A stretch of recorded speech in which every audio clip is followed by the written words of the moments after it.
चल हो जा शुरू। केसरिया से मन जोगी हुआ रे, दिल झूमे देखो पतवारा हुआ रे, दिल झूमे देखो पतवारा हुआ रे। हर पल मनाओ केसरी त्योहार। विमल, बोलो जुबान केसरी। रुझान आएंगे ही कि भाजपा के पक्ष में, माननीय मोदी जी के पक्ष में हम तीसरी बार भी सरकार बना रहे हैं, यह 100% सत्य है। और जो रुझान है वो हमारे पक्ष में है, और जो निर्णय होगा शाम को वह भी हमारे पक्ष में होगा। भारतीय जनता पार्टी अपने काम, अपने विश्वास जनता के बीच अपनी एक बहुत अच्छी छवि को लेकर के और भारत के स्वाभिमान को लेकर के, जो जितने 500 वर्षों का कलंकित इतिहास मिटा करके जो हमारे प्रभु राम जी का जो भव्य मंदिर बना है, वह एक स्वाभिमान, राष्ट्रीय स्वाभिमान का प्रतीक है। वो हमारे आराध्य हैं, वह हमारे प्रभु मर्यादा पुरुषोत्तम हैं। उनके जो कार्य हैं, सबको यह विश्वास हो गया, हर जनता को ये विश्वास हो गया, हर हिंदू को ये विश्वास हो गया, भारत के लोगों को ये विश्वास हो गया कि जो भाजपा कहती है वह भाजपा करती है। और इसलिए अपने काम के दम पर, अपने नाम के दम पर, अपने विश्वास के दम पर और 10 वर्षों के कार्य को बिल्कुल मंथन करके जनता ने भाजपा को फिर से चुना है। और मैं अभी से कह रही हूं कि फिर से चुना है, क्योंकि हमारे पक्ष में भारत है। राहुल गांधी राजन खड़गे हों, वो तो 295 की बात कर रहे हैं। कल डेट पोल आया तब भी वो कह रहे थे, और अभी भी कह रहे थे कि 4 तारीख का इंतजार करो, शाम तक कर जल्दी। प्रतीक्षा 4 तारीख की करनी पड़ेगी, उससे पहले कुछ हो नहीं सकता। लेकिन ये सच है कि सपने देखने का सबको बिल्कुल अवसर मिलना चाहिए, पर काम करने का अवसर जिनको मिलता है वह भाजपा को मिल रहा है, और यह निश्चित है। दिग्विजय सिंह ने कल बोला कि यदि 295 सीट आती है मतलब जनता ने उन्हें वोट दिया है, लेकिन यदि 300 पार आती है बीजेपी तो ये ईवीएम की वोट है, जनता का वोट नहीं है।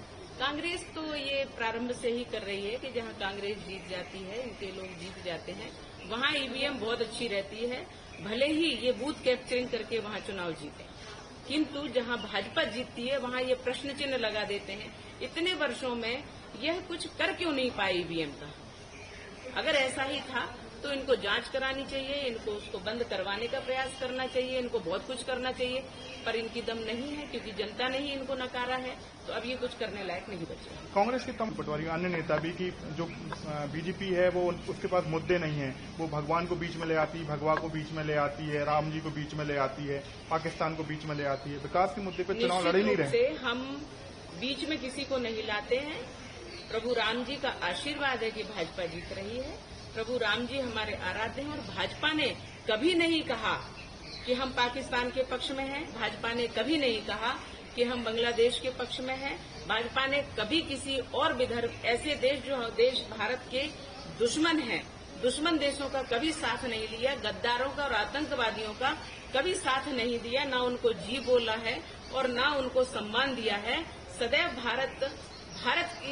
भाजपा भारत की जनता के पक्ष में रही है और रहेगी, और राष्ट्र धर्म को माना है और राष्ट्र धर्म के लिए जीती है और राष्ट्र धर्म के लिए काम करती है। लेकिन जो कांग्रेस के आरोप हैं कि आरोप इसलिए निराधार है क्योंकि बाटला हाउस पर कांग्रेस की मां सोनिया गांधी रोई है, भाजपा नहीं। भाजपा ने तो अपना कर्तव्य निभाया है कि दुश्मनों को दुश्मनों जैसा जवाब देना चाहिए, पर कांग्रेस के लोग आतंकवादियों की मौत पर रोते हैं और देशभक्तों को परेशान करके उनको भगवा आतंकवाद कह करके, भगवा को आतंकवाद कह करके, हिंदू को आतंकवाद कह करके और उनको जेलों में डालते हैं।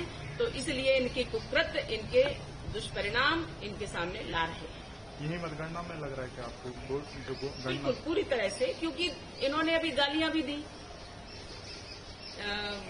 भारत की जनता को, हिंदुओं को विशेष तौर पे इन्होंने गालियां दी, और जहां इनकी सरकारें हैं वहां यह हिंदुओं के विरुद्ध नियम बना रहे हैं।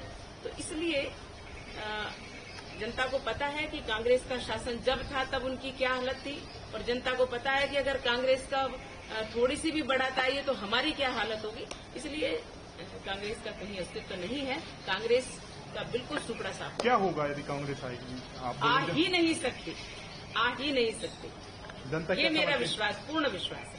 आप मिस कर रहे हैं क्योंकि पिछली बार चुनाव मैदान में आप, इस बार आप चुनाव मैदान में नहीं है, भोपाल से भी नहीं लड़ी, कहीं से नहीं लड़ी, क्या हाँ, कारण नहीं, मानती नहीं, हैं? ये पार्टी का निर्णय होता है कि संगठन क्या कहता है वह निश्चित रूप से सर्वमान्य होता है।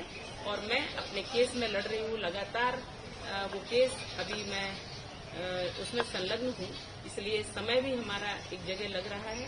और रहा इसका सवाल, मैं मिस कुछ नहीं करती, बस मैं इतना अवश्य कहती हूँ कि इतना अच्छा होता है कि यहाँ से जब विधर्मी खड़ा हुआ, हिंदू को आतंकवाद कहने वाला, भगवा को आतंकवाद कहने वाला जब व्यक्ति यहाँ से खड़ा हुआ तो उसको मुंहतोड़ जवाब देने के लिए साध्वी प्रज्ञा सिंह को मैदान में राजनीति में आना ही पड़ा।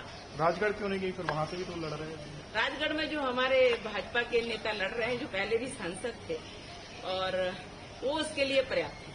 कितनी सीटों से आपको लग रहा है, कितनी सीटें एनडीए की आ रही हैं, जो बीजेपी की आ रही है? जो लक्ष्य लिया है हम उसको पाएंगे। एनडीए 400 पार और भाजपा अपने पूर्ण बहुमत में।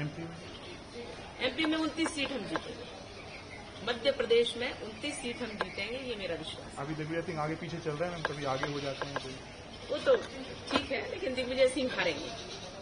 Thank you. पानी दे दो, बस पानी ठीक है भाई। चाय में 5 मिनट मिल जाए, ठीक है। चलिए। तो लाइट था, इधर काटने पीटने वाला कुछ काम